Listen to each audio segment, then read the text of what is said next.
प्रस्तुत वीडियो में मेघदूत के अंतर्गत पूर्व मेघ के 41वें पद्य से आगे के पद्य प्रस्तुत हैं। कृपया वीडियो को अधिक से अधिक लाइक शेयर सब्सक्राइब करें तथा करवाएं। ताम कश्चांश्चित् बलभौ सुप्तपारावतायां नीत्वा रात्रिं चिरविलसनात् खिन्नविद्युत्कलत्रः दृष्टे सूर्ये पुनरपि भवान् आववेद अदृशेषम्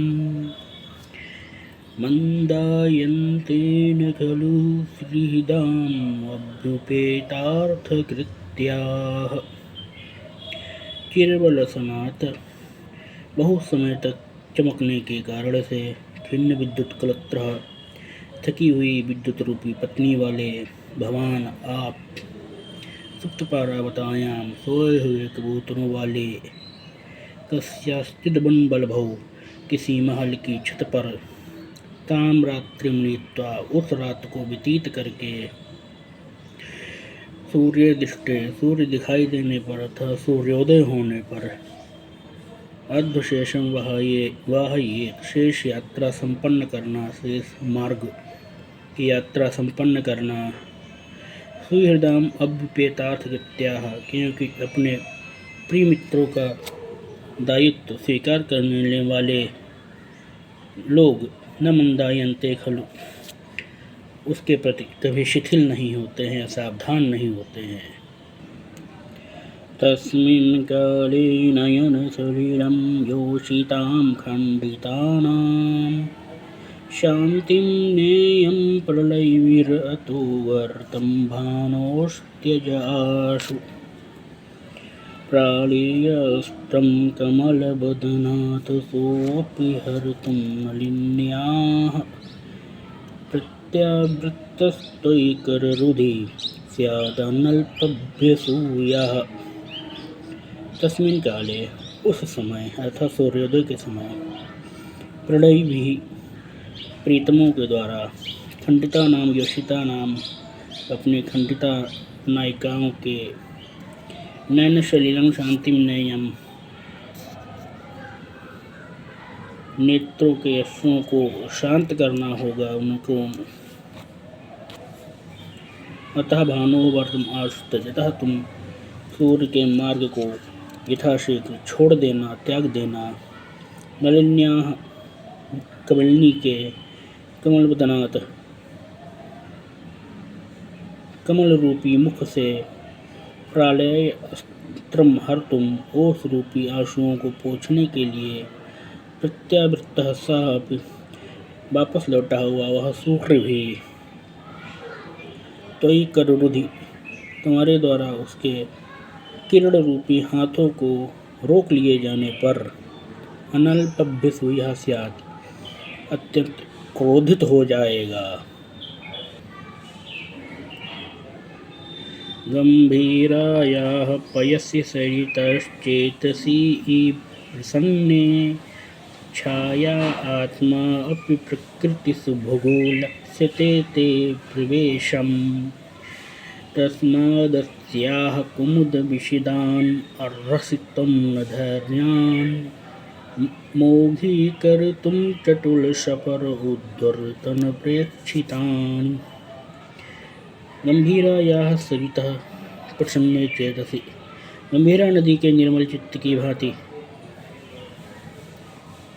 पयसी जल में प्रकृति सुबोधा स्वाभाविक रूप से सुंदर ते छाया आत्मा अपि तुम्हारा छाया शरीर भी प्रवेशम दृश्यते प्रवेश प्राप्त करेगा अर्थात प्रविष्ट होगा। तस्मात् इस कारण से तुम अस्याह कुमुद विषदानी उसकी कुमुद की भांति उज्ज्वल चटुल सफर उद्धर्तन प्रेक्षितानी चंचल मछलियों की उछाल रूपी कटाक्षों को धैर्यवान होने के कारण से मोघे कर तुम न अर्हसि तुम उसको विफल करने के योग्य नहीं हो। अर्थात तुमको उसके मछलियों की उछाल रूपी चंचल चितवनों कटाक्षों को अवश्य ही सफल करना चाहिए।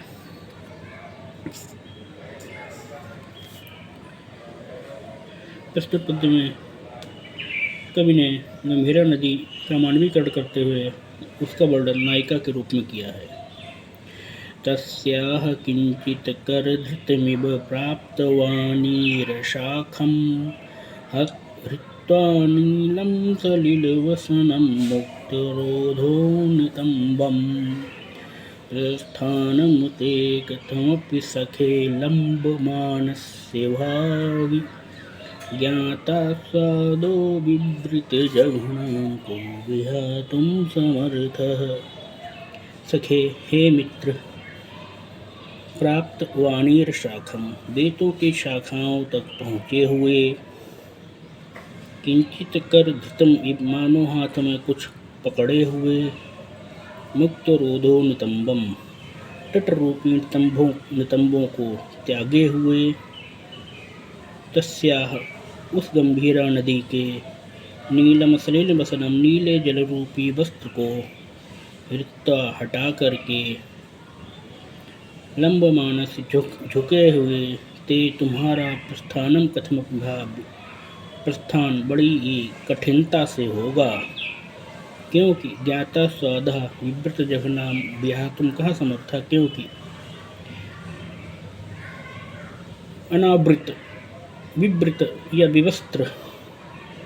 जंघाओं को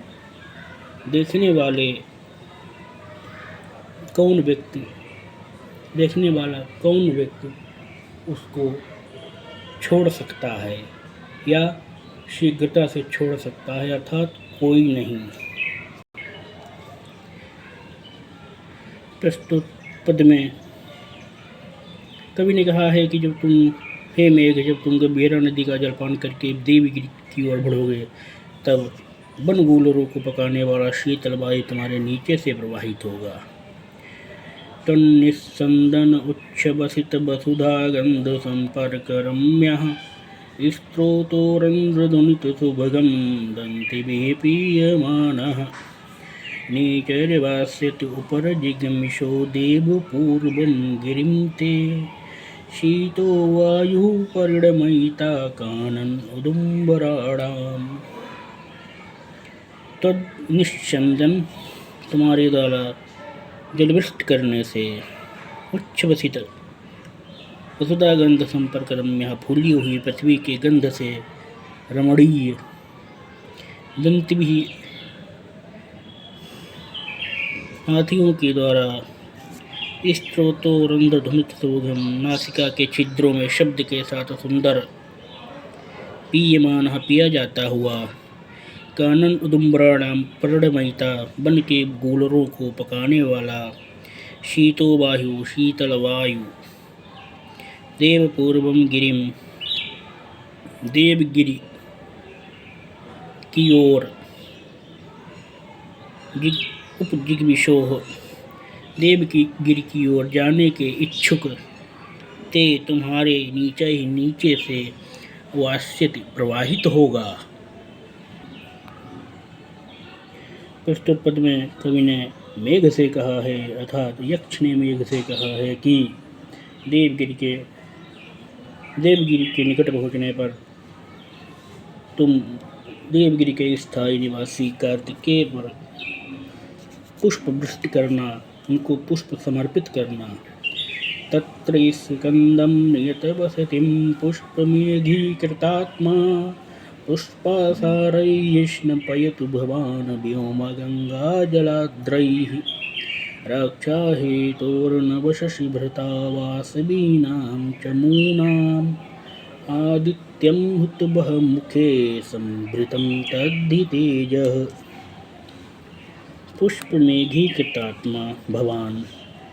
स्वयं को पुष्पों का मेघ बनाए हुए आप, व्योमगंगा जलाद्रैः, आकाश गंगा के जल से भीगे हुए, पुष्पासारैः, पुष्पों की धारा वृष्टियों से, तत्र नियत वसतिम, वहाँ देवगिरी पर स्थायी रूप से निवास करने वाले स्कंदम विष्णुप्रिय भगवान स्कंद को कार्तिकेय को स्नान करवाना तत् ही क्योंकि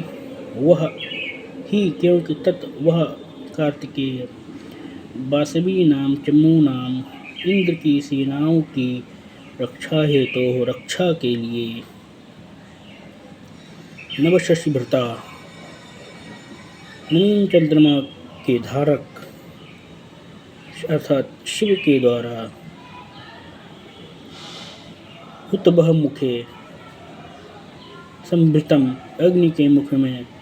संचित किया जाता हुआ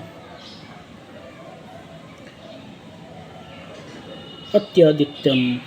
तेजः सूर्य को भी हरा देने वाला तेजस्वी है।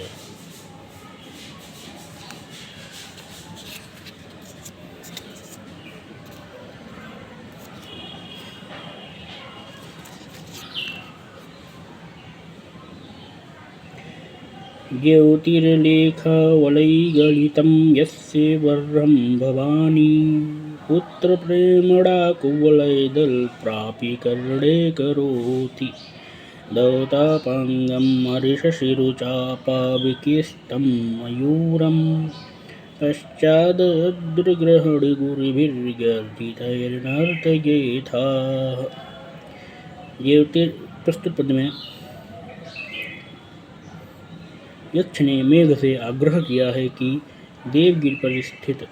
कार्तिकेय पर पुष्प वृष्टि करने के पश्चात अपने मधुर गर्जन से कार्तिकेय के वाहन मयूर को प्रसन्न करना। ज्योतिर्लेखा वलय गलितम कांति की रेखाओं के मंडल वाले गलित वर्णम जिसके गिरे हुए पंख को यस्य वर्णम जिसके गिरे हुए पंख को भवानी पार्वती पुत्र प्रेमड़ा पुत्र के प्रति अनुराग के कारण से